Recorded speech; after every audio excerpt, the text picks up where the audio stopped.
Sir तो अभी आप तो आज नागभीड़ की कीजिए क्यों, तो क्या क्या हुआ है डेवलपमेंट पिछले 5 सालों में रहू की बात करूंगा सर। ये इतना चंद्रपुर में देखने लायक पर्यटन स्थल होने की वजह से पर यहाँ पे युवाओं को रोजगार का थोड़ा सा एक प्रॉब्लम आ रहा है सर।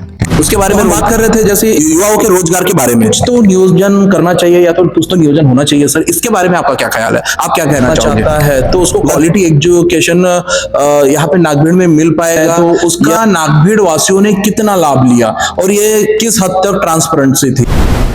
आज हम बात करेंगे गणेश तर्वेकर जी से, जो कि मांझी नगर परिषद के उपाध्यक्ष थे और सीडीसीसी के डायरेक्टर और अभी चिमूर विधानसभा क्षेत्र के अध्यक्ष है। तो आने वाले विधानसभा के 11 प्रभाग में होने जा रहे हैं चुनाव, जहां नगर अध्यक्ष बीजेपी का बैठेगा या कांग्रेस का। इसके लिए हमारा एक खास सर्वे चल रहा है माय सिटी न्यूज का। तो आज हम बात करेंगे गणेश तर्वेकर जी से। सर आप बताइए कि क्या प्लानिंग है जो आने वाले नगर परिषद चुनाव के लिए। नमस्ते, मैं नागभीड़ नगर परिषद की बात करूं या चिमूर की करूं या भिसी की करूं? सर तो अभी आप तो आज नागभीड़ की कीजिए कि आपके पास जिम्मेदारी जो है मेरे ख्याल से आपके पूरे चिमूर विधानसभा क्षेत्र की है, पर आज हम बात करेंगे नागभीड़ की, जहां 10 प्रभाग है में 20 उम्मीदवार होने जाने वाले और यहाँ पे जो रांची हुए एससी जो महिला या पुरुष, उसके बारे में बात करेंगे। क्या बीजेपी की अध्यक्ष बनेंगे नगर परिषद अध्यक्ष, तो यानी कि किस तरीके से आपका नियोजन है या प्लानिंग है सर उसके लिए। नागभीड़ नगर परिषद की बात करूं तो आपको बताने में मुझे खुशी होगी कि नागभीड़ नगर परिषद की स्थापना ही बीजेपी ने की है। बीजेपी ने, यानी हमारे जो बंटी भैया लाडले आमदार है, उन्हीं के माध्यम से ये नागभीड़ नगर परिषद का चयन हुआ है। विरोधक जब नागभीड़ नगर परिषद बनने का समय आया था तो यहाँ के विरोधक खास करके कांग्रेस पार्टी कोर्ट में गई थी कि नागभीड़ को नगर परिषद में मत लेके जाओ, ग्राम पंचायती रखो। ये उनकी सोच थी उस समय की।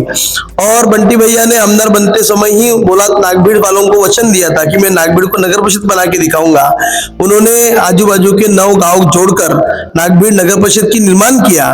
विरोधक हाईकोर्ट में गए, सुप्रीम कोर्ट तक गए, वहां की भी लड़ाई जीतकर हमने नागभीड़ नगर परिषद भारतीय जनता पार्टी के हमारे लाडले एमएलए आदरणीय बंटी भैया ने बनाया। और पहली बार जब चुनाव हुआ 2017 में तो पूरा का पूरा बहुमत बीजेपी का था। आज ऐसा समय है कि आज तो पूरे लोग इतने खुश हैं, इतने सारे काम हो चुके हैं गए 5 साल में। और नगर परिषद का जब पहली बार निर्माण हुआ तो लोगों को ऐसा लगा टैक्स बढ़ेगा, बहुत कुछ समस्याएं निर्माण होगी, पर समस्या नहीं होते हुए लोगों की समस्या सुलझ गई नगर परिषद के माध्यम से। आज मैं भी खुद नगर परिषद का नगर सेवक रह चुका और उसमें भी मेरे पास भी नगर परिषद उपाध्यक्ष का पद था। तो पूरे चंद्रपुर जिले में सबसे ज्यादा पीएमवाई घरकुल की योजना जो है वो नागभीड़ में हमने की है और करीब करीब 2200 घरकुल पीएमवाई के अंतर्गत लोगों को यहाँ पे हमने दिलाए। शौचालय की समस्या थी, करीब 2700 शौचालय घर घर में हमने दिए। ऐसे बहुत सारे प्लानिंग से हमने यहाँ पे काम किए और अभी लोगों का इतना विश्वास बढ़ चुका है कि आने वाले ये 2 दिसंबर के चुनाव में हमारा नगराध्यक्ष काफी वोटों से चुन के यहाँ पर आएगा और 20 के 20 नगर सेवक हम यहाँ से चुन के देने वाले हैं हमारे यहाँ के लोग। और ऐसी यहाँ पे पूरी पोजीशन आज नागभीड़ शहर में है। सर मैं कहना चाहूंगा कि जब से नगर परिषद जैसा बीजेपी की आया है, पिछले जो चुनाव में नगर परिषद अध्यक्ष जो बीजेपी का था, तो सर विकास के मामले में अगर मैं बात करूंगा तो नगर परिषद नागभीड़ के अंतर्गत यानी कि नागभीड़ में कितना विकास हुआ और क्या क्या हुआ है डेवलपमेंट पिछले 5 सालों में की ही बात करूंगा सर मैं। पिछले कांग्रेस के जमाने के 75 साल में जितना नहीं हुआ वो सब 5 साल में हुआ है। एक बहुत बड़ा चुनौती का विषय था बस स्टैंड का। जो बस स्टैंड हमारे शिव टेकड़ी की तरफ था, जहां कभी बस गई ही नहीं, वहां पे कांग्रेस वालों ने बस स्टॉप बनाया था। वहां का बस स्टॉप नागभीड़ के अंदर लाना ये काफी चुनौती की बात थी, वो हो नहीं सकता था। कोई यहाँ पे वडेट्टीवार जी भी मंत्री रह चुके, उन्होंने भी बोला मैं क्या, मेरा बाप भी आया तो ये काम नहीं कर सकता। वो काम हमारे बंटी भैया ने नगर परिषद के माध्यम से करके दिखाया और बीएनसी के जगह पर मेन रोड पर अभी नागभीड़ का बस स्टैंड का निर्माण हुआ है। आगे आने वाले महीने 2 महीने में वहां पे इनॉग्रेशन होगा और ये बस स्टैंड चंद्रपुर जिले का एकदम अति महत्वपूर्ण ठिकान पर ये बस स्टैंड होगा। ये बहुत बड़ी समस्या थी नागभीड़ का, यहाँ पे हल हुई है। दूसरी बहुत बड़ी समस्या थी कि नागभीड़ में पानी नहीं था और वो तपाड़ योजना थी, तपाड़ ग्रामीण से यहाँ पर पानी आता था और सिर्फ नागभीड़ शहर के अंदर वहां पर पानी था, बाकी जो 9 गांव थे वहां पे कोई पानी लागू नहीं था। वहां के लोग बोरवेल का, कुएं का पानी लेते थे। आज नगर परिषद जैसी निर्माण हुई वैसा पहला काम हमने नगर परिषद के माध्यम से किया, घोड़ाझरी तालाब से नागभीड़ में पानी लाने का काम किया, जिसका भूमि पूजन सिंधुताई सपकाळ ने किया था और उनके हाथों से हमने भूमि पूजन करवाया और आज नागभीड़ के 7000 घरों में घोड़ाझरी पानी पुरवठा योजना का पानी जा रहा है और 2 घंटे नल आ रहा है और सबको पानी मिल रहा है। इतनी अच्छी बात ये नगर परिषद के माध्यम से हुई।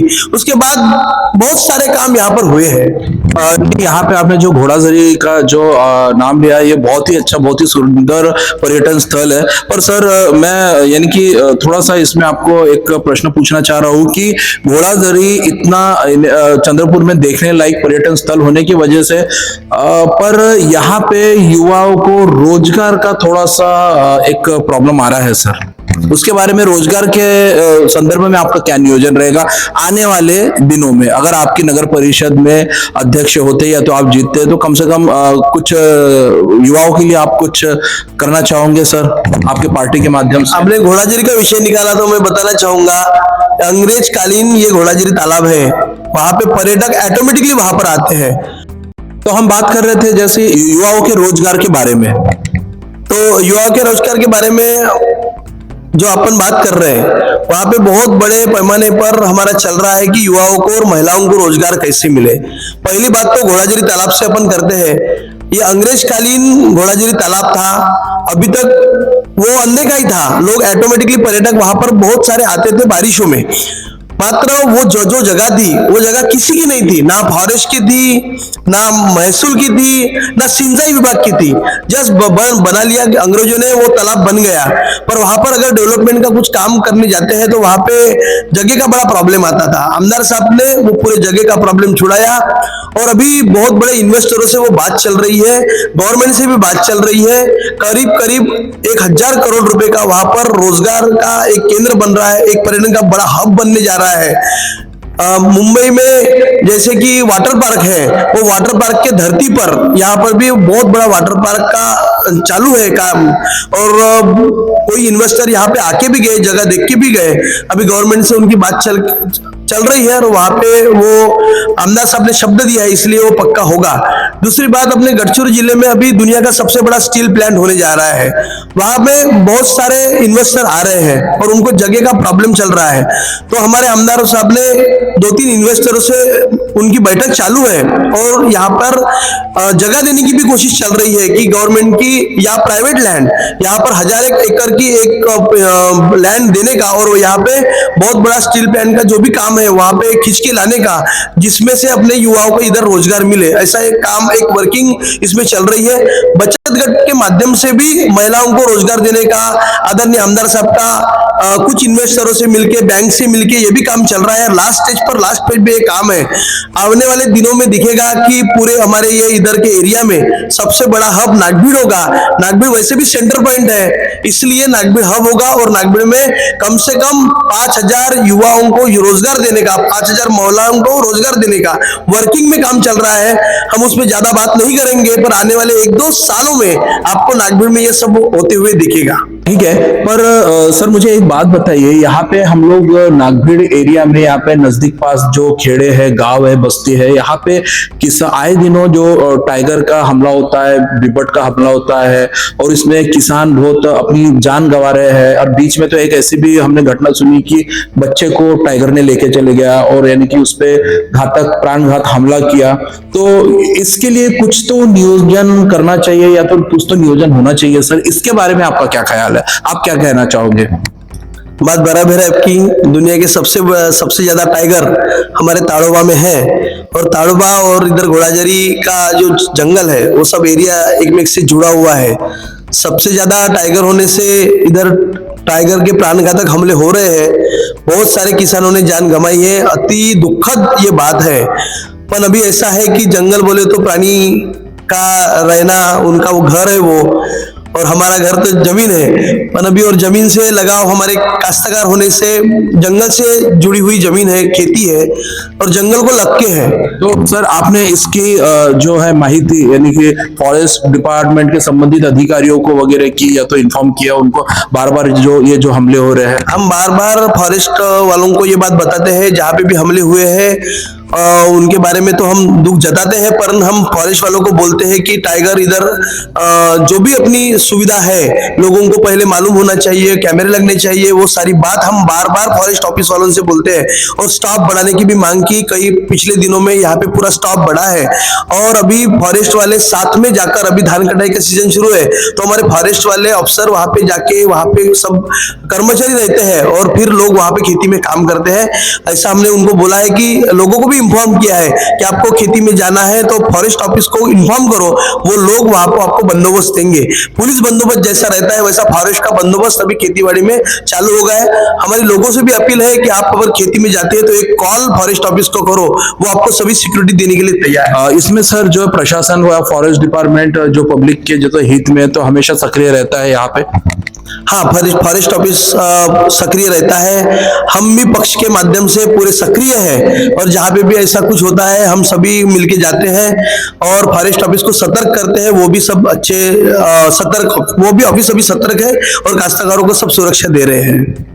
ओके सर, ये तो ठीक है, पर एक बात बताइए, यहाँ का अगर युवा वर्ग जो है अपनी पढ़ाई पूरी करके अगर कुछ आगे की हायर एजुकेशन करना चाहता है तो उसको क्वालिटी एजुकेशन यहाँ पे नागभीड़ में मिल पाएगा या अभी मिल रहा है, इन फ्यूचर मिलेगा कि भाई उसके लिए कुछ प्लानिंग है? क्यों तो हर कोई है कि अपना जैसे गाँव भी नहीं छोड़ना चाहेगा, बहुत कोई कभी कभी कैसा रहता है, किसानों के बच्चे रहते हैं कि वो अपने कुछ नजदीक में और नजदीकी क्षेत्र में वो कुछ अच्छा कॉलेज हायर एजुकेशन चाहते, तो उसके लिए क्या नियोजन है सर?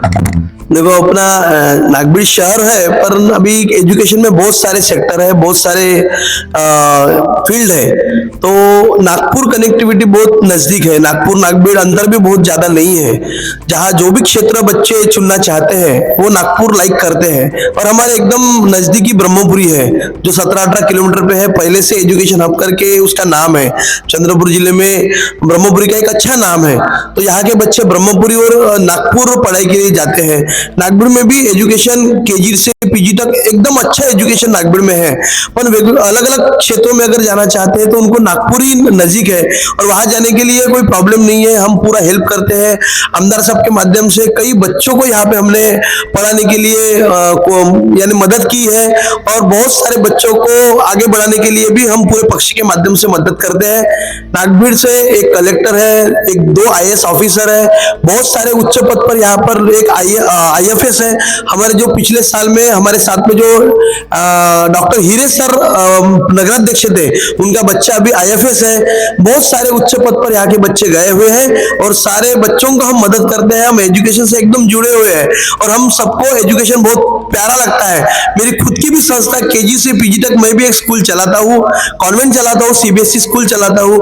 हम एजुकेशन के माध्यम से एकदम लोगों से जुड़े हुए हैं और हमको लगता है कि नागभीड़ का हर एक बच्चा आगे बढ़े, आगे जाए, उसके लिए पूरा हेल्प हम करते हैं। इसको आमदार साहब है भांगड़िया जी, तो उनका योगदान कैसा है ये सब चीजों में, यानी कि वो कनेक्टिविटी में रहते हैं ज्यादा नागभीड़ में? नागभीड़ में ऐसा आमदार तो आपको पूरे महाराष्ट्र में एखादा जो आमदार मिलेगा उसमें बंटी भैया का काम है। 288 आमदारों में पहले 5 आमदारों में बंटी भैया का नाम अपन ले सकते हैं और लेते भी हैं लोग। एजुकेशन के बारे में बोलो तो सभी बच्चों को मदद करने के लिए बंटी बाबू का हाथ कोई पकड़ ही नहीं सकता। यानी किसी ने बोला कि मेरी एडमिशन रुकी हुई है, उनके लिए वो कुछ भी करेंगे, पर उनकी एडमिशन। मैंने ये सवाल इसलिए पूछा कि बंटी भांगड़िया जी है, वो नागपुर से बिलोंग करते हैं, नागपुर में बहुत अच्छा उनका यानी कि एजुकेशन सेक्टर में और बहुत अच्छा यानी कि काम करते रहते हैं। नागपुर में भी एक समाज सेवा के माध्यम से हमने यानी कि वो सर्वे किया था लास्ट टाइम, तो उनकी वही मैं चाह रहा था कि भाई नागपुर से तो है पर कनेक्टिविटी जैसी नागभीड़ में रहती है।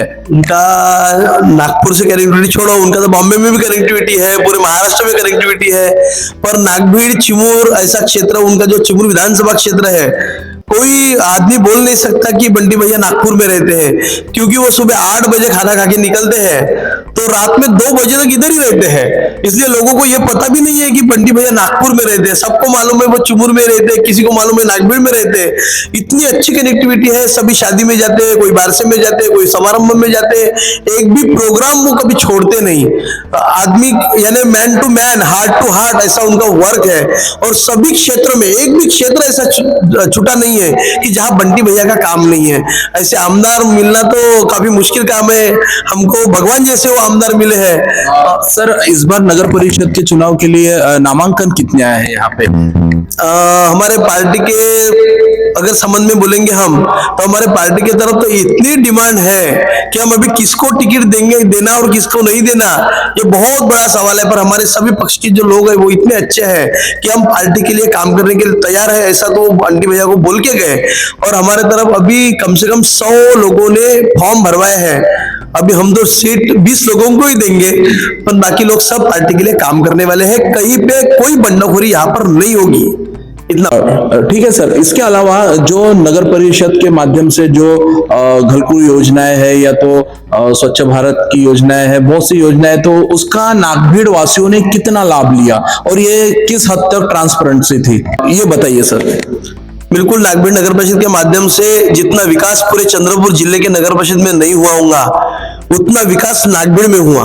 कोरोना की बात हम अगर करेंगे तो कोरोना में सबसे कम मौतें या सबसे कम ये अपने बीमार लोग अपने नागभीड़ में मिले। और कोरोना में इतना हमने काम किए कि हर घर में सैनिटाइजर, मास्क, साबुन ये पहुंचाने का काम किए। आमदार साहब के माध्यम से हर चौक में हमने खाना रखा, जबकि लॉकडाउन था। सभी लोगों को धान्य की किट हमने दी।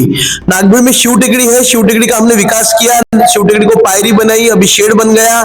वहां पे अभी अटल बिहारी वाजपेयी शिव टेकड़ी लॉन करके एक बहुत बड़ा लॉन वहां पे 3 करोड़ रुपए का बन रहा है। संत जगन्नाथ महाराज के नाम से वहां पे 6 करोड़ रुपए का हॉल बन रहा है। संत तुकाराम महाराज के नाम से 6 करोड़ रुपए का हॉल बन रहा है। डॉक्टर बाबा साहब अम्बेडकर के नाम से वहां पे हॉल बना। माना समाज के जो है वहां पे अपने नौखला में 1 करोड़ रुपए का वहां पर हॉल बना। स्विमिंग टैंक नागभीड़ में बना। 33 करोड़ रुपए का उपजिला रुग्णालय बना।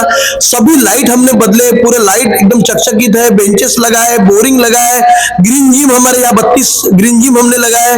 सभी चीजों में हमने वहां पे वर्किंग किए। हर घर में डस्टबिन बांटे, हर घर में पेड़ दिए। और आज वो सब चीकू के पेड़, आम के पेड़ है, सबके घर में चीकू लग रहे हैं, आम लग रहे हैं। सभी तौर पर यहाँ पे काम किया। और नागभीड़ में महाशिवरात्रि महोत्सव की जो शुरुआत है वो नगर परिषद और आमदार साहब के माध्यम से की, जो कि चंद्रपुर जिले में महाकाली उत्सव के बाद बहुत बड़ा अगर कोई प्रोग्राम होता है तो नागभीड़ में महाशिवरात्रि उत्सव होता है। पूरे विदर्भ में वो टॉप का उत्सव नागभीड़ में हमने नगर परिषद के माध्यम से शुरू किया।